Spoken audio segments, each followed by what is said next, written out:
Great pleasure to be here. It's an even greater pleasure that I'm here and we've got a really cracking rainfall event developing across much of New South Wales. So it's always good to talk about drought when that's happening. Today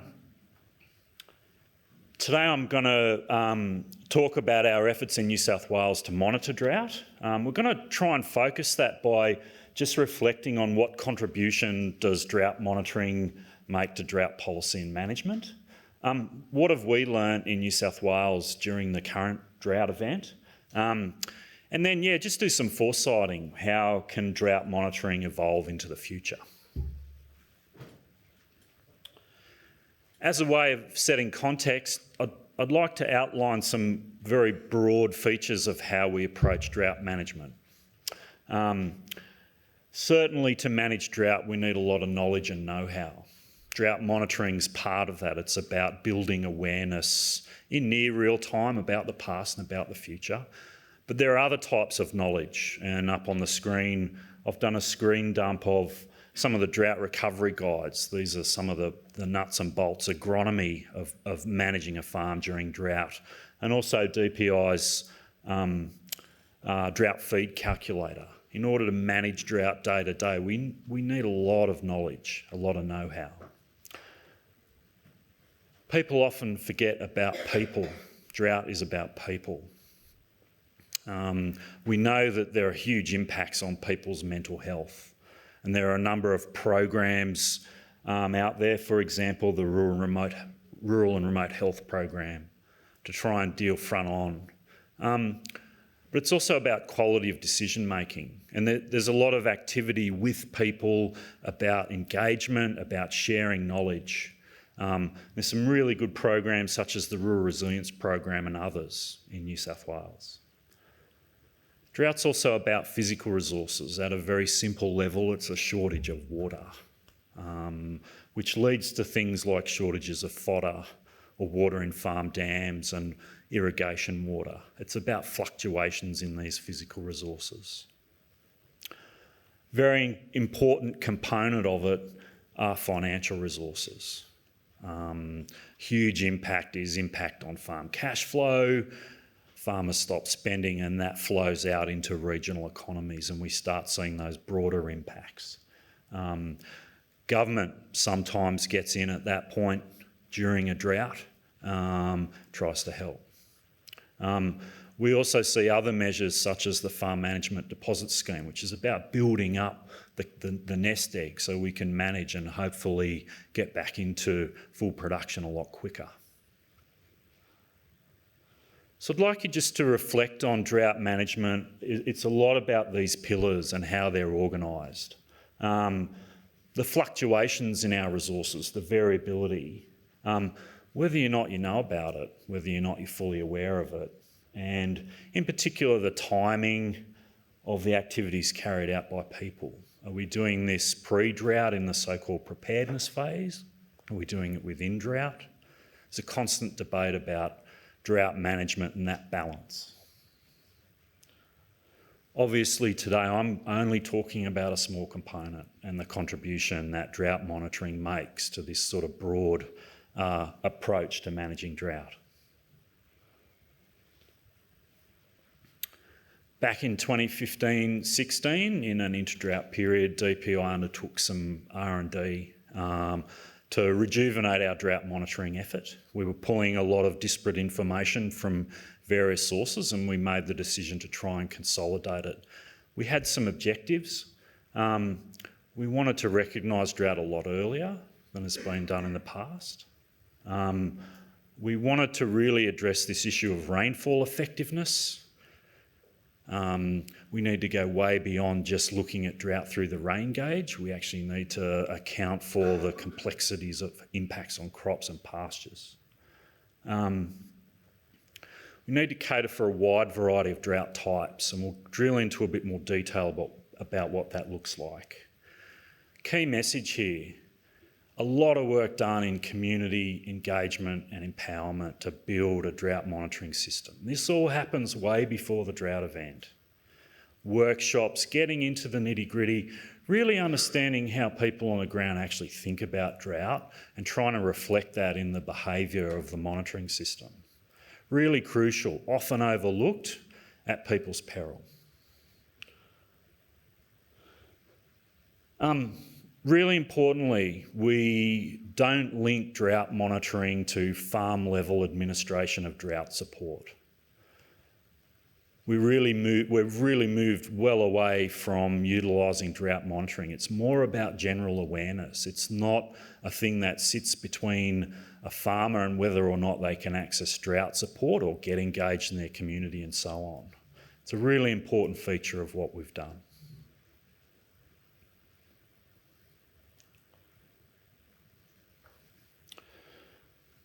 I'm going to try and describe our system at a very high level. The first point I want to make is it's an information flow. We're taking every single rain gauge, met station in New South Wales. We're getting satellite data and we're putting it through a model. And we look at drought through three main indices: a rainfall index, a soil moisture index, and a crop and pasture index. We combine that in a fairly sensible logic and algorithm to produce this thing called the combined drought indicator. And we spit out various things: web services, an official report every month, and we actually have an open data platform. Really importantly, there's a ground truthing tool available to every single farmer in New South Wales. Those observations go into the framework and actually help us optimise it. That's the general information flow. The other thing I'd really like to point out at this point is systems like this aren't one agency. It's not just DPI. There is input, a lot of input, hard work from the Bureau of Meteorology, Geoscience Australia. There are private companies who helped us build the Farm Tracker tool and so on. We've really got to see these systems as a conglomerate of agencies working together if we're going to provide decent services to people. We'll return to that theme later. Just going to quickly show you some of the web services. This is an online drought map. It's automated. It just provides you with a picture of the state according to the combined drought indicator. It's up to date until 2 days ago. This particular picture is actually from last year. And we provide an updated summary, day in, day out, automated. The type of web services we worked through in 2015, people just wanted quite easy access at a local level, this is at a parish level, to the individual indicators.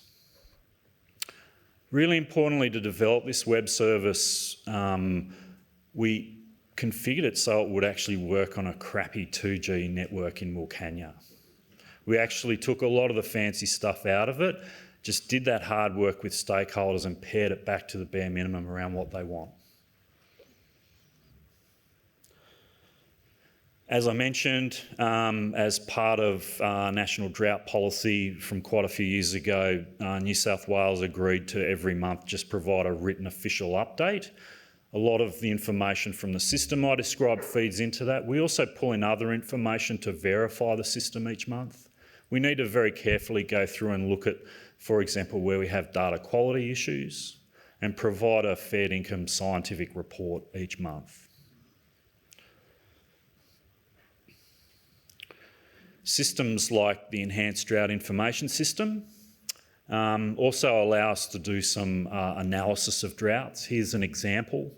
Here we've looked at how the major drought events have been evolving. The metric that we use is the proportion of New South Wales in the drought category. And we look at that through the lens of our three indices. The key one's the blue one, which is the rainfall only index. First major point, if you look at the current drought event down here, 2017-19, quite a large departure from the rainfall only view of the world compared to looking at drought through the lens of pasture growth, for example. It's been a really distinguishing feature of this drought. This drought's also quite prolonged. It's a double dipper. We had quite a pronounced drought entry, a very widespread soil moisture deficit take hold, a peak, a bit of a decline and then a double peak through spring last year. Some climatic events, stratospheric warming over Antarctica and the strong conditions in the Indian Ocean led to this double dipper. It's also quite a lot longer. Its duration's now exceeded other droughts that we can analyse. It's fair to say that this particular drought event is a significant and very unusual drought for our generation. It's certainly a lot longer. I think what you're seeing with the agronomic tracking of drought is actually temperature, clear days and wind really driving the evaporative process hard. That actually fits with the dominant paradigm that the nature of droughts is changing in a changing climate. We're actually monitoring that as it happens with these tools.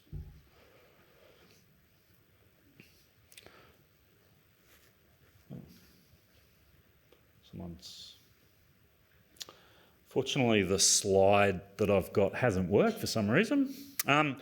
This is actually a slide showing the use of our products.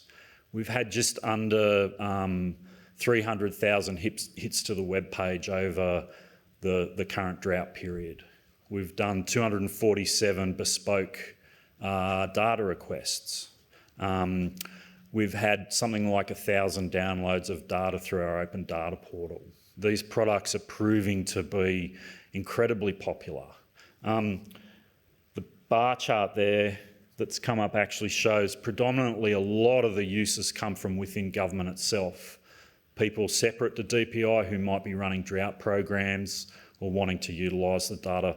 There's actually quite a strong uptake from industry, from banks, from large agronomic companies, right down to farmers themselves. Just going to quickly run through a couple of use cases. This is how drought monitoring data in this case has been used to focus, or an input to help focus a government economic stimulus package.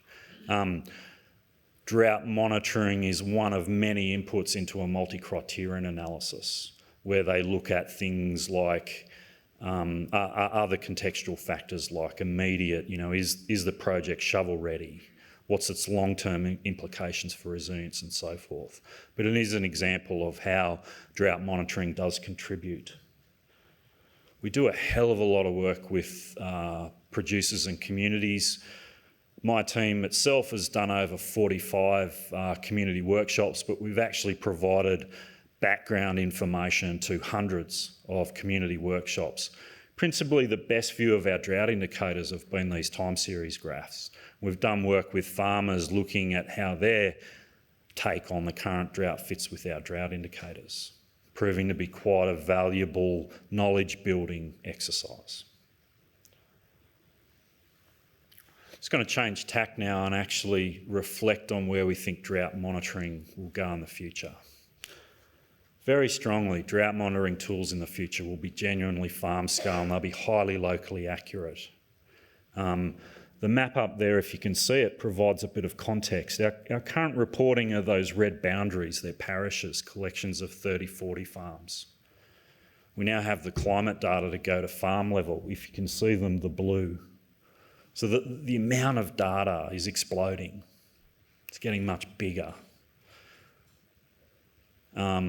We actually now, with modern computational technology, have the computational resources to provide that, bona fide, accurate farm level service.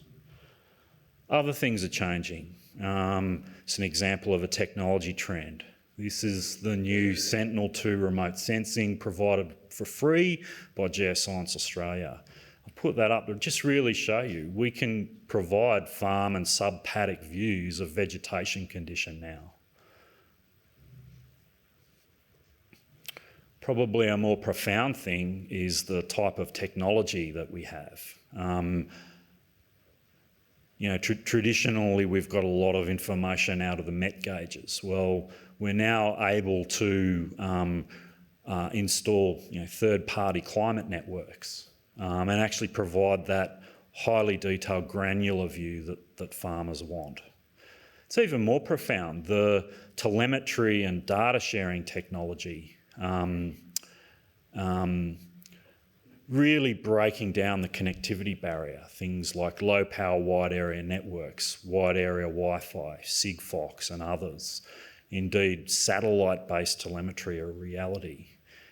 I think we have the young girl from yesterday who's a farmer out near Cudal. I want you to look up that program and get involved, and we'll talk about how to break down the connectivity issues.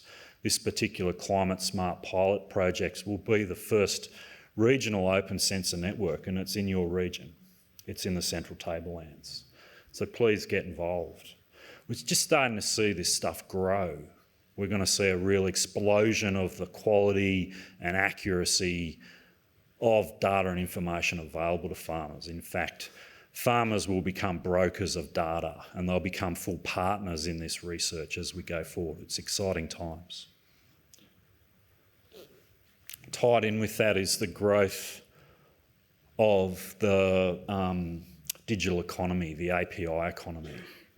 And here we come full circle around what I was mentioning before. We need to see these drought monitoring systems and information tools as conglomerates, multi-agencies connected together. APIs, application protocol interface technology, really allows that to happen. But there are other things that need to be put in place. I'd like to draw your attention to the Terrestrial Environmental Research Network. That's where a lot of the data for our system comes from. It's an open data network, consortium of multi-agency science. It's been around and it's a real gem in the Australian scene. The other thing is all the legality around data. It can be a real roadblock to, really delivering solutions to the people that matter, the decision makers that matter on farm. And we need to really get behind the Creative Commons licensing framework. Look at these open data models. And again, we mentioned the growth of third-party climate networks to support tools like insurance. The science behind drought has changed. It's much less now about the adversarial nature of you're in drought, you're out drought, and during drought we argue about the quality of rainfall statistics, not about managing the drought itself. We've got to avoid that. Really what we should be doing is really make drought science more about knowledge and solutions. There is a real increasing role of social science, getting what's between the ears going as far as decision making is concerned, and also economic science, greater understanding of the flow-on effects and impacts and improving our predictability of those.